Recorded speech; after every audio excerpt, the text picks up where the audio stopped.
Olá, nós vamos falar hoje sobre o RISC-V, a arquitetura de processadores RISC-V, e o foco aqui é dar uma visão geral, a gente não vai aprofundar tanto nesse momento, porque o RISC-V vai ser exatamente o foco do primeiro projeto de vocês. Então eu tenho algumas coisas a falar para vocês sobre o RISC-V e eu gostaria de aproveitar esse momento antes de vocês começarem a falar o projeto, a trabalhar no projeto para falar um pouquinho sobre ele. A primeira questão importante é por que esse processador, por que esse conjunto de instruções? Bom, o que é um conjunto de instruções? Um conjunto de instruções é a interface que nós temos entre o hardware e o software. O hardware implementa o conjunto de instruções, os inúmeros compiladores vão lá e escrevem código, os montadores, eles escrevem código nesse conjunto de instruções, nessa codificação. Então, por que a gente está falando especificamente do RISC-V? O RISC-V é um conjunto de instruções razoavelmente recente, então ele tem características mais modernas embutidas nele. Ele é um conjunto aberto, ele não tem patente envolvida nele, qualquer um pode implementar e ele não vai te cobrar nada por isso. Se você fizer alguma coisa com ele, você pode vender. E essa ideia, essa característica de múltiplos vendedores usando o mesmo conjunto de instruções, mas sem ter que depender de alguém, algum líder para produzir, é bem interessante e tem fomentado muita inovação nesse momento. Outra característica super relevante dele, que a gente vai usar bastante no nosso projeto, é que ele é um AEC e um ISA modularizado. E quer dizer, nós temos múltiplos componentes nele e vocês podem implementar somente um subconjunto. Você não precisa implementar todas as instruções possíveis. No trabalho 1 vocês vão ver que vão implementar um conjunto bem menor.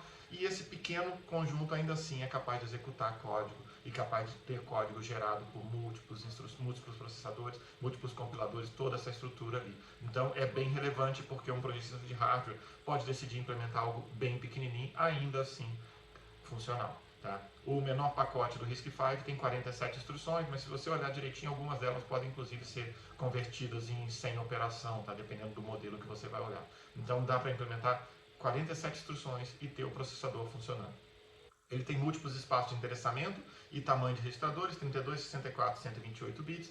Ao longo desse curso a gente vai comentar um pouco de 64 bits, mas a gente vai focar bastante nas características de 32 bits, porque simplesmente nesse caso aqui, fazer uma soma de 64 uma soma de 32, do ponto de vista de soma é algo parecido, dá o tempo um pouquinho diferente, mas na prática é quase a mesma coisa. Varia bastante, obviamente, no caso de software, espaço de endereçamento. Então a gente vai focar bastante em 32 bits e conversar sobre 64 bits ou 128 bits à medida que isso seja relevante para a gente. Ele é um conjunto de instruções também totalmente virtualizado. O que significa isso? Significa que você pode fazer um hypervisor com ele, pode trabalhar com virtualização e você não vai ter efeitos colaterais indesejados nesse processo, como alguns processadores antigos tiveram no passado e tiveram que fazer um esforço bem grande para poder remover essas características. Tá? Quais são as características principais do RISC-V?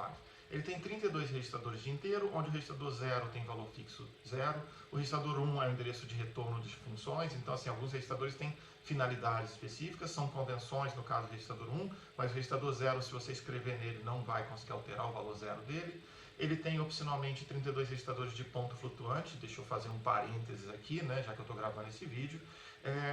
Ponto flutuante é uma péssima tradução. Em inglês, quando você faz um número, você bota o ponto para separar a casa decimal. Em português você usa vírgula, então o nome correto deveria ser vírgula flutuante. Ninguém usa vírgula flutuante, eu vou continuar falando ponto flutuante, mas é uma péssima tradução.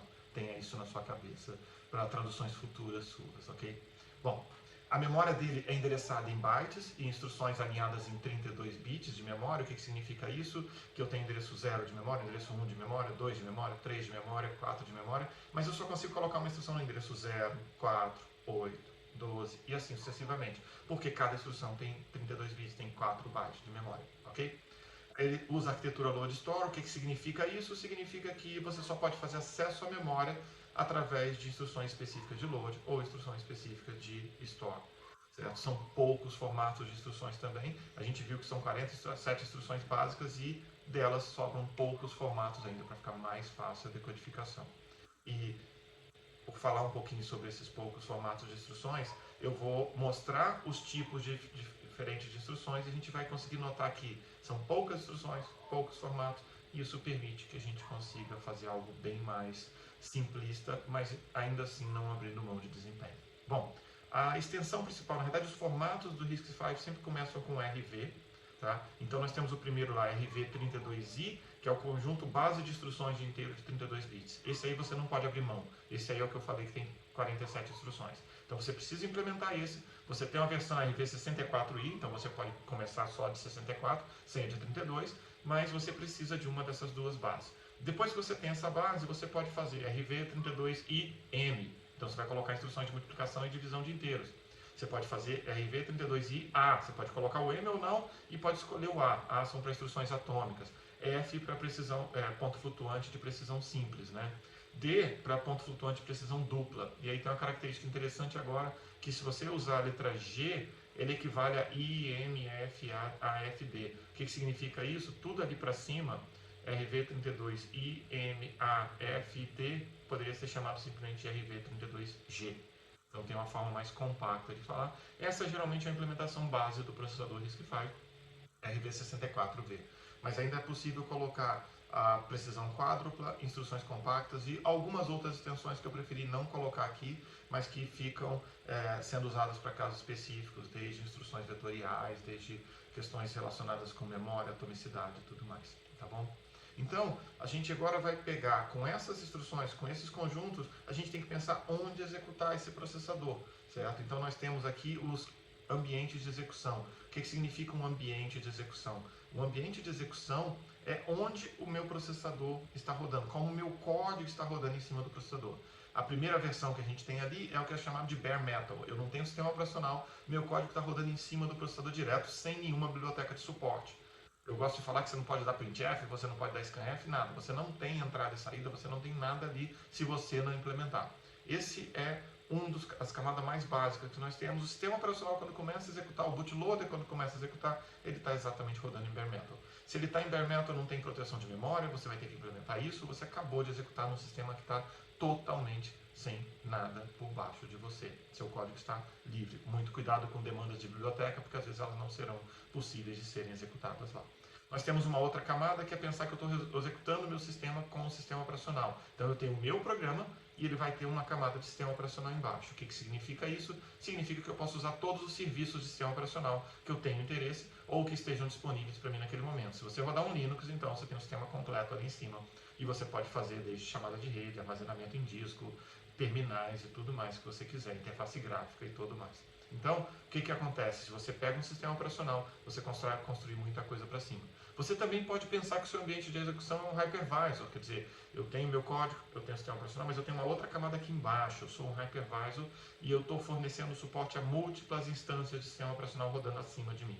E essa forma aqui, eu permito rodar múltiplos sistemas operacionais e dentro de cada um deles, múltiplos programas, ok? Então esse é o nosso formato que a gente consegue subir e gerar esse código cada vez mais para cima. E uma outra forma, que é o que vocês vão usar no trabalho 1 de vocês, é usar um emulador. Quer dizer, vocês vão implementar um emulador, na verdade ele vai parecer que está no bare metal, mas em alguns casos vocês vão dar algumas funcionalidades extras para ele, ou emular um sistema operacional, alguma coisa bem menor, para também não ficar tão difícil, tão penoso rodar o seu código lá.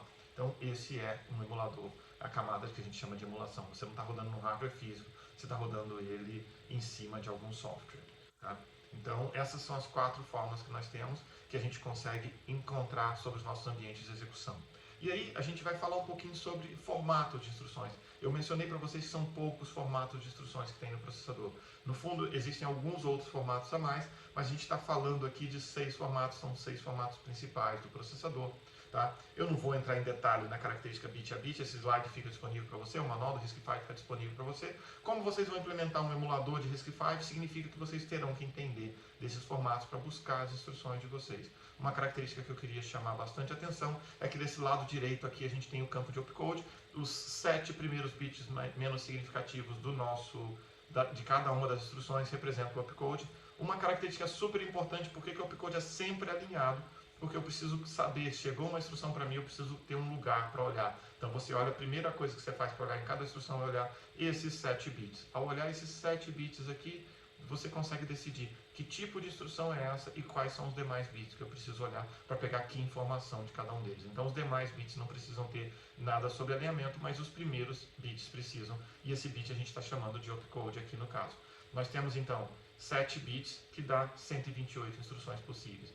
Como nós mencionamos para vocês já, você tem 47 instruções nesse momento. O que significa isso? Significa que dá para colocar bem mais instruções, como são as outras instruções de ponto flutuante, as outras instruções que a gente mencionou, das outras extensões lá, e inclusive tem espaço para instruções extras que você pode criar mais para frente, ok? Então essa é a ideia geral do formato de instruções do RISC-V, e a gente vai então pensar um pouquinho sobre algumas das instruções. Eu tenho aqui duas tabelas nesse slide, mais uma tabela do próximo slide. Eu não vou entrar em detalhes sobre cada uma delas, mas é importante a gente pensar que para definir uma instrução, é muito importante eu ter a codificação dessa instrução, que não está nesse slide, eu saber o formato dessa instrução e saber o comportamento dela. Então a gente vai pegar, por exemplo, a primeira instrução ali é um load byte. O que ela faz? Ela vai carregar um byte da memória. Ela é uma instrução do formato I, então a gente volta no slide anterior, olha o formato I, tem o opcode, vai ter o registrador de destino, vai ter o registrador, um registrador e vai ter um imediato. Esse é o formato dela, a gente vai usar esse formato para implementar, a gente vai escrever esse assembly para essa instrução. Então nós temos a categoria de instruções de load, leitura de dados da memória, uma característica de instruções de store, que eu escrevo dados da memória. Apesar dele ter a possibilidade de ler byte e meia palavra, normalmente essas operações são implementadas dentro do processador como leituras de palavras inteiras e coleta de subpalavra, tá? Depois nós temos as instruções de deslocamento, faço o deslocamento lógico e aritmético. O que significa isso? O deslocamento lógico pensa que o número não tem sinal, o aritmético o número vai ter sinal. Tá? Depois nós temos as operações aritméticas. O que são elas? Eu faço soma, subtração, faço carga de imediato, tem operação lógica, o ou exclusivo, o ou e o and. A gente tem instruções de comparação, instruções de salto, instruções de jump and link, que são as famosas instruções de call, de chamada de funções que nós temos.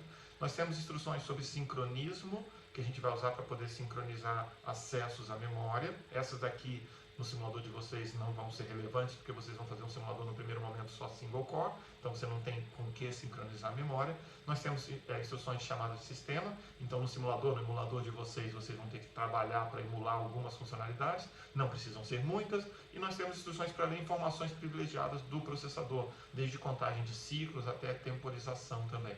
Então é importante ter essas instruções para a gente poder começar a entender como funciona esse processador mais profundamente. E se você for rodar um benchmark nele, saber quantos ciclos ele gastou, quantas informações dessa você teve no seu processo como um todo. Tá? Nós temos então esse RV32I e agora a gente está com o RV32M. O RV32M ele é para as instruções de multiplicação e divisão. Então nós temos uma categoria de instruções para multiplicação, nós temos uma categoria para divisão e temos uma categoria para o resto da divisão. Então você consegue fazer essas operações, obviamente segue o mesmo formato, todas elas são formato tipo R, significa que eu tenho um opcode, no caso, um mnemônico, MUL, que é o primeiro, eu tenho RD, que é o registrador de destino, RS1 e RS2, que são os dois números que eu multiplicarei e colocarei no RD. Tá? Então esse é o formato das instruções que a gente tem até aqui.